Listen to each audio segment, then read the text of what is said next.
जय हिंद साथियों, स्वागत है आप सभी का रोजगार फाइटर यूट्यूब चैनल पर।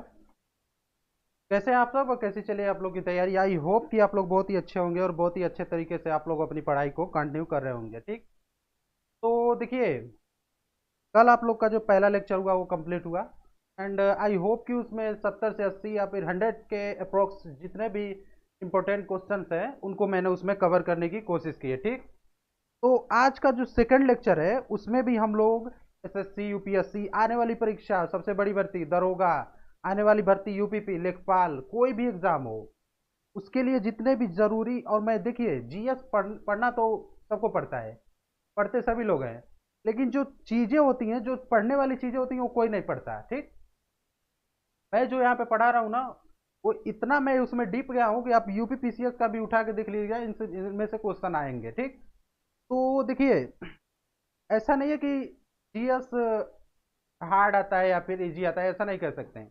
लेकिन आज के ज़माने में जो जीएस का जो आप लोग जो देख रहे हैं, मतलब उसका वेटेज वेटेज के साथ साथ उसके आने के चांसेस, और ये देखिए कि किस प्रकार के क्वेश्चन पूछे जा रहे हैं आप लोग के एग्जाम में। ये नहीं पूछा जा रहा है कि जैसे कि कोई भी आसान क्वेश्चन की अलमाटी बांध कहाँ पर है, अब ये पूछा जाएगा अलमाटी बांध से मतलब कौन कौन सी नदियाँ के मिले, बहुत ही अंदर ले जाकर पूछेगा क्योंकि कंपटीशन बढ़ चुका है। ठीक, तो चलिए आज के पहले क्वेश्चन की तरफ बढ़ते हैं। माता सरस्वती का नाम लेकर के, माता सरस्वती के चरणों में प्रणाम करके हम लोग आगे बढ़ते हैं पहले क्वेश्चन की तरफ।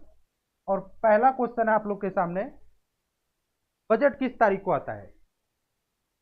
भारत में 3 प्रकार के बजट होते हैं, शीतकालीन और ग्रीष्मकालीन और एक मानसून, अच्छा वो सत्र होता है, सत्र 3 होते हैं, मैं बजट की बात कर रहा हूँ। तो बताइए बजट किस तारीख को आता है? 4 ऑप्शन है आपके सामने, 4 ऑप्शन से बताएंगे बजट किस तारीख को आता है। देखिए,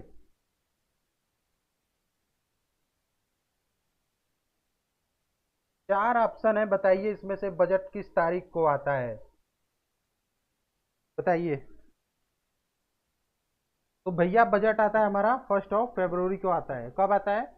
1 फरवरी को हमारा बजट आता है। हमारे देश के जो वित्त मंत्री होते हैं उनके द्वारा पेश किया जाता है। भारत के वर्तमान वित्त मंत्री कौन है? श्री निर्मला सीतारमण जी हैं। कौन है? श्रीमती निर्मला सीतारमण जी। ठीक, देखिए इससे संबंधित अगर प्रश्न की बात करें तो बताइए बजट का उल्लेख अनुच्छेद किस अनुच्छेद में है? हमारे संविधान में जो बजट का उल्लेख है वो किस अनुच्छेद में, किस आर्टिकल में है? तो किस आर्टिकल में हमारा? वो है आर्टिकल 112, 112 में हमारे बजट का उल्लेख। देखिए, वैसे अगर सीधी बात कहें तो बजट का उल्लेख कहीं भी है ही नहीं। वार्षिक वित्तीय विवरण के आधार पर बजट को उसमें आइडेंटिफाई किया गया है। ठीक, बजट शब्द कहीं भी संविधान में नहीं है। उसके जगह पर क्या क्या किया गया है? वार्षिक वित्तीय विवरण, यानी कि एक वर्ष में जितने भी खर्च हुए उनका लेखा जोखा, उनका आय व्यय का ब्यौरा ही बजट कहलाता है। तो उसका जो बजट का जो उल्लेख है कहीं नहीं है, उसके स्थान पर वार्षिक वित्तीय विवरण का उल्लेख है। ठीक, अगला क्वेश्चन है, प्रारंभिक संविधान में अनुसूची की संख्या कितनी थी? बताइए, प्रारंभिक जो संविधान था उसमें कितनी अनुसूचियां थी और अब कितनी अनुसूचियां हैं? तो प्रारंभिक संविधान में अनुसूचियों की संख्या 8 थी, अब कितनी है? अब 12 है। क्या है? 12 है। आप लोग ये कमेंट में बताइए कि जो संविधान की पहली अनुसूची है उसमें किसके बारे में बताया गया है? संविधान के पहले अनुसूची में किसके बारे में बताया गया है? ठीक, बताइए उस समय जब शुरू में जो संविधान बना था उसमें अनुच्छेदों की संख्या कितनी थी? कितनी थी उसमें अनुच्छेद की संख्या? 395। कितनी थी? 395। चलिए दूसरे क्वेश्चन पर बढ़ते हैं दोस्तों। देखिए, दूसरे क्वेश्चन पर बढ़ने से पहले मैं आप लोग को ये सजेस्ट करना चाहूंगा कि हम लोगों का जो प्रस्तावना है ना, संविधान का जो प्रस्तावना अर्थात जो उद्देशिका है, उसे आप लोग एक बार जरूर पढ़ लीजिएगा। इसमें मैंने उसको इंसर्ट कर दिया है, और अगर आप लोग कहेंगे तो टेलीग्राम चैनल पर हम लोग इसको डाल भी देंगे, ये फोटो आप लोग वहां से डाउनलोड करके पढ़ लीजिएगा, या फिर कहीं से भी सोशल मीडिया से ये चित्र आप लोग को मिल जाएगा और इसको पढ़ लीजिएगा। ठीक, बहुत ही ज्यादा इंपॉर्टेंट है। चलिए दूसरे क्वेश्चन पर बढ़ते हैं। अलमाटी बांध किस नदी पर है? बताइए। हमारे देश का एक बांध है जिस पर बहुउद्देशीय नदी घाटी परियोजनाएं स्थित है, अलमाटी बांध, वो किस नदी पर है? देखिए, इसको ट्रिक से याद कर लीजिए। माटी कौन खाते थे? कृष्णा नदी। कौन? कृष्णा नदी। यानी कि अलमाटी बांध किस कहाँ पर है? कृष्णा नदी, कृष्णा नदी पर है। अलमाटी बांध किस पर है? कृष्णा नदी पर। इससे रिलेटेड क्वेश्चन अगर देखते हैं, वैगई बांध बताइए किस नदी पर है? वैगई बांध किस नदी पर और कहाँ स्थित है? वैगई बांध जो है वैगई नदी पर है और कहाँ पर है? तमिलनाडु में है। मेट्टूर बांध बताइए, मेट्टूर बांध किस पर है? मेट्टूर बांध भी आपका तमिलनाडु में है और ये आपकी कावेरी नदी पर है। तमिलनाडु के कावेरी नदी पर है आपका मेट्टूर बांध। सबसे लंबा बांध बताइए, सबसे लंबा बांध कौन सा हो जाएगा आपका? हीराकुंड बांध। हीराकुंड बांध जो किस नदी पर है? महानदी पर है। किस राज्य में है? उड़ीसा राज्य में है। कहाँ पर है? उड़ीसा राज्य में है। बताइए कोलेरू झील कहाँ पर स्थित है? बताइए कोलेरू झील कहाँ पर है, किस राज्य में है? और इसके साथ क्या है? पुलिकट झील भी है। पुलिकट झील भी बताइए। तो पुलिकट झील तो आपका हो जाएगा, कोलेरू झील कहाँ पर है? आंध्र प्रदेश में है। कहाँ पर है? आंध्र प्रदेश। पुलिकट झील कहाँ पर है? ये भी तमिलनाडु में ही है। कहाँ पर है? तमिलनाडु में। ठीक। अगला बताइए लिंगम झील और चिल्का झील कहाँ पर है? चिल्का झील तो जानते ही होंगे, उड़ीसा है। भारत की सबसे बड़ी मीठे पानी की झील, भारत की सबसे बड़ी मीठे पानी की झील, नहीं नहीं खारे पानी की झील, सॉरी सॉरी, मीठे पानी की झील मैंने बोल दिया। खारे पानी की सबसे बड़ी झील है भारत की।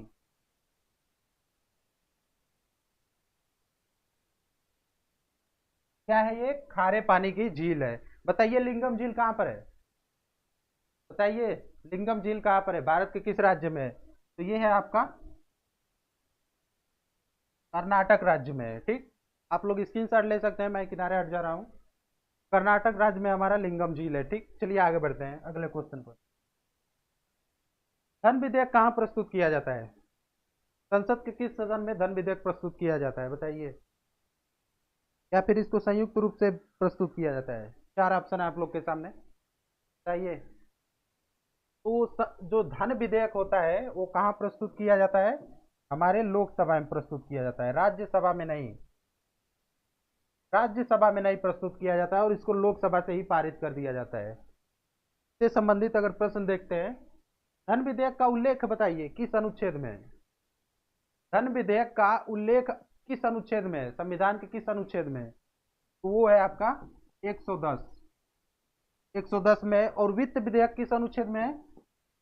ये है आर्टिकल 117 में। 110 में धन विधेयक है और 117 में आपका वित्त विधेयक है। पहला बजट कब प्रस्तुत किया गया था? भारत का पहला बजट कब प्रस्तुत किया गया था और किसने प्रस्तुत किया था ये भी बताइए। भारत का जो पहला बजट हुआ वो कब प्रस्तुत किया गया और किसने प्रस्तुत किया ये भी बताइए। तो ये प्रस्तुत किया गया था 6 नवंबर 1947 को। किसके द्वारा? षणमुखम शेट्टी के द्वारा प्रस्तुत किया गया था। श्री षणमुखम शेट्टी के द्वारा 6 नवंबर 1947 को भारत का पहला बजट पेश किया गया था। ठीक। बताइए भारत की महिला जो पहली बार बजट पेश करने वाली थी उनका नाम बताइए। भारत की पहली महिला जिन्होंने बजट पेश किया था उनका नाम बताइए आप लोग, बताइए। वो कौन थी आपकी? इंदिरा गांधी। इंदिरा गांधी। कमेंट में बताइए आप लोग इंदिरा गांधी कब प्रधानमंत्री बनी थी। चलिए अगले क्वेश्चन पर बढ़ते हैं। हाँ तो दोस्तों बताइए भारत के यूपीआई को कौन कंट्रोल करता है? तो भारत की जो यूपीआई है उसको एनपीसीआई कंट्रोल करता है, जिसका पूरा नाम है national payment corporation of India. बताइए यूपीआई का पूरा नाम, जैसा कि दिखाई दे रहा है यूपीआई का पूरा नाम क्या है बताइए। तो इसका क्या होता है? Unified payment interface. क्या होता है? Unified payment interface. इंटरफेरेंस होता है, फेरेंस, फेरेंस तो सही कर लीजिएगा, इंटरफेरेंस। भारत में यूपीआई कब लागू किया गया बताइए, जल्दी से बताइए। भारत में जो यूपीआई है वो कब लागू किया गया था? भारत की जो यूपीआई है वो कब लागू किया गया था? उसको किया गया था 11 अप्रैल 2016 को। कब? जिससे आप पैसा भेजते हैं, भीम यूपीआई, गूगल पे, पेटीएम, उसको लागू किया था। एनपीसीआई का पूरा नाम पूछ रहा है आप लोगों से, नेशनल पेमेंट कॉरपोरेशन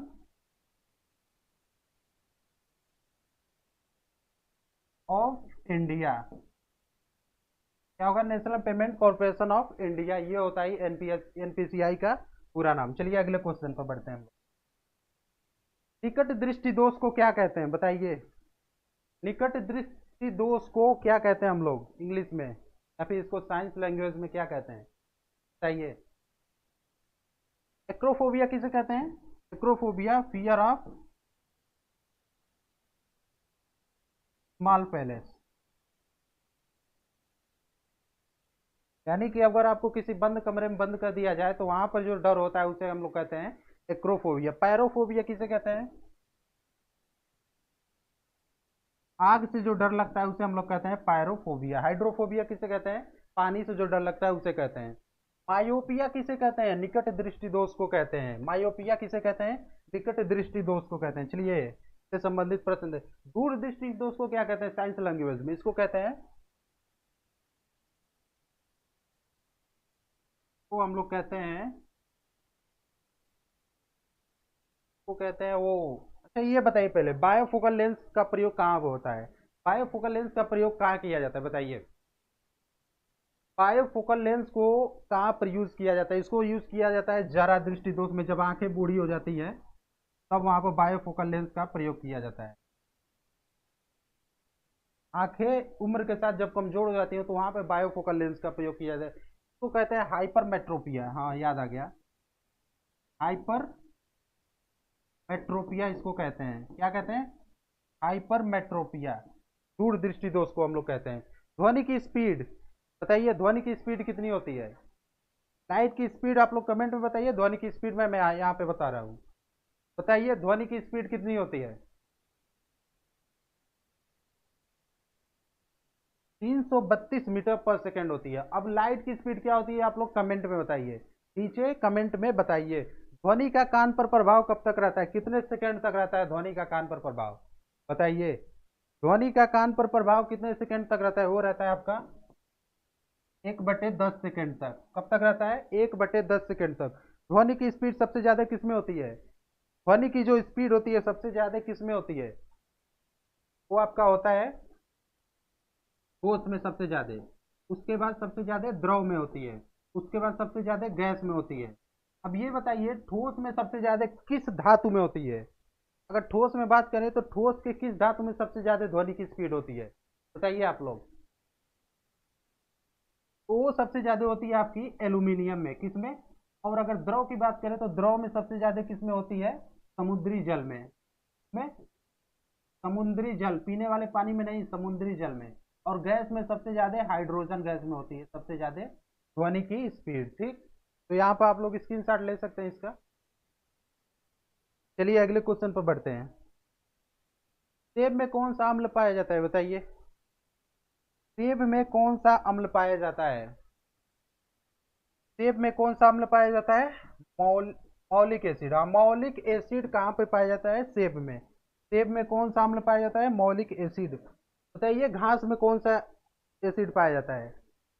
घास में कौन सा एसिड पाया जाता है? बताइए घास में कौन सा एसिड पाया जाता है?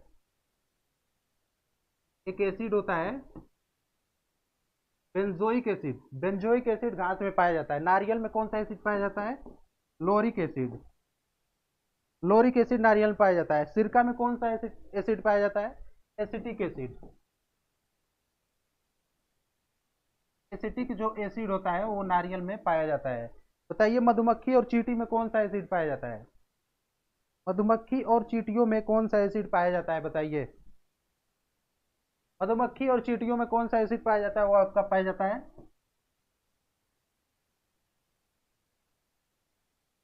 Formic acid. कौन सा एसिड पाया जाता है? फार्मिक। देख सकते हैं आप लोग, मैं किनारे हट रहा हूँ, स्क्रीनशॉट ले लीजिए आप लोग फटाक से। चलिए अगले क्वेश्चन पर बढ़ते हैं। रक्त का थक्का बनाने के लिए जरूरी विटामिन, कौन सी विटामिन है जिस रक्त का थक्का बनाने में हमारी हेल्प करती है बताइए? 4 ऑप्शन है आप लोग के सामने। वीडियो क्वालिटी बिल्कुल सही है, चलिए बताइए। विटामिन सी, बी, के, ए। बताइए कौन सा? विटामिन के। ये बताइए जो रक्त जो जमता है उसकी जो विधि है उसको क्या कहते हैं? कहीं पे घाव लगा जो रक्त जम जाता है उसे क्या कहते हैं? आई थिंक, हाँ देखिए वही क्वेश्चन भी है। रक्त का थक्का बनना क्या कहलाता है? रक्त का थक्का बनना क्या कहलाता है भैया?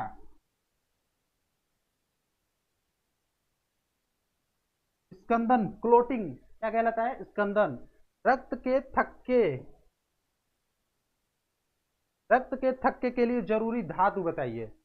रक्त का थक्का बनाने के लिए किस धातु की हमें सर्वाधिक आवश्यकता होती है? वो होती है हमें कैल्शियम धातु की। कौन सी? कैल्शियम धातु की। थ्रोम्बोसाइटोपिनिया किसे कहते हैं?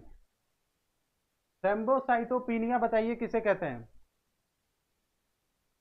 थ्रोम्बोसाइटोपिनिया किसे कहते हैं, मतलब ये कब ऐसी स्थिति होती है जब जहां पर उसे थ्रोम्बोसाइटोपिनिया कहा जाता है? ठीक, बताइए। उसे हम लोग कहते हैं जब शरीर में, जब प्लेटलेट्स जब कम हो जाते हैं, प्लेटलेट का घटना ही थ्रोम्बोसाइटोपिनिया कहलाता है। होमोफोबिया किसे कहते हैं?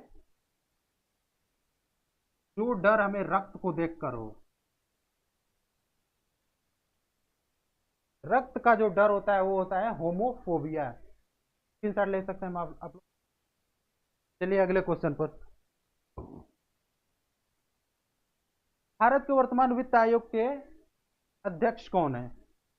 भारत के वर्तमान वित्त आयोग के अध्यक्ष बताइए। चार ऑप्शन आप लोग के सामने, और इन तीनों को भी मतलब बताइए कौन कौन लोग हैं। तो भारत के वर्तमान जो वित्त आयोग के अध्यक्ष हैं वो हैं अरविंद पनगड़िया। कौन से नंबर के हैं? 16वें नंबर के हैं। ठीक, बताइए पहले वित्त आयोग के अध्यक्ष कौन थे? पहले वित्त आयोग के अध्यक्ष बताइए आप लोग। पहले वित्त आयोग के अध्यक्ष बताइए। पहले के साथ साथ आप लोग दूसरा भी बताइए। दूसरा मैं बता देता हूं, ए के संथानम थे। ए के संथानम सर जो थे वो वित्त आयोग के दूसरे अध्यक्ष थे। पहले कौन थे? श्री केसी नियोगी जी। श्री केसी नियोगी वित्त आयोग के पहले अध्यक्ष थे। दूसरे थे ए के संतानम। प्रवासी भारतीय दिवस कब मनाया जाता है? 9 जनवरी को मनाया जाता है। बताइए 2023 में इसके जो गेस्ट थे वो कौन थे? पुराना क्वेश्चन है, बताइए बताइए।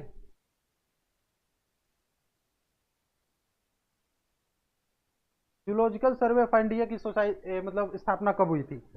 बताइए zoological survey of India society की स्थापना कब हुई थी और कहाँ पे हुई थी, ये भी बताइए। तो इसकी स्थापना कब हुई थी?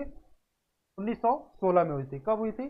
1916 में हमारी क्या हुई थी? Zoological survey of India society. 1917 में क्या हुआ था? चंपारण सत्याग्रह आंदोलन। गांधी जी का पहला व्यक्तिगत आंदोलन कौन था? चंपारण सत्याग्रह, जहाँ पे राजकुमार शुक्ल के द्वारा उनको बिहार में आमंत्रित किया जाता है। ठीक, इससे रिलेटेड अगर क्वेश्चन देखें, जूलॉजिकल सर्वे ऑफ इंडिया की पहली महिला अध्यक्ष बताइए, कौन थी वो? धृति बनर्जी। कौन थी? धृति बनर्जी। मैंने आप लोग से पूछा था कि इसमें बताइए कहाँ पर इसकी स्थापना हुई थी, तो वो हुई थी आपकी कोलकाता वेस्ट बंगाल में। कहाँ पे? कोलकाता वेस्ट बंगाल में हुई थी इसकी स्थापना। ठीक, चक्रवात की शक्ति किस यूनिट में मापी जाती है बताइए? चक्रवात की जो शक्ति है वो किस यूनिट में मापी जाती है? जैसे बल को न्यूटन में मापा जाता है उसी प्रकार चक्रवात को किसमें मापा जाता है? उसको मापा जाता है आपका टी स्केल में। टी स्केल में चक्रवात की शक्ति को नापी जाती है। टाइफून चक्रवात कहाँ का चक्रवात है? किस देश ने यह नाम दिया था? टाइफून चक्रवात का नाम किस देश ने दिया था बताइए? बताइए टाइफून चक्रवात को किस देश ने नाम दिया था? के साथ ये भी बताइए हरिकेन, बिलीबिलीज और ब्रियल चक्रवात। चलिए बिलीबिलीज मैं बता देता हूं, ये ऑस्ट्रेलिया ने ये नाम दिया था। किसने नाम दिया था? ऑस्ट्रेलिया ने। हरिकेन बताइए, यूएसए ने दिया था। ब्रियल चक्रवात बताइए, ब्रियल चक्रवात बताइए।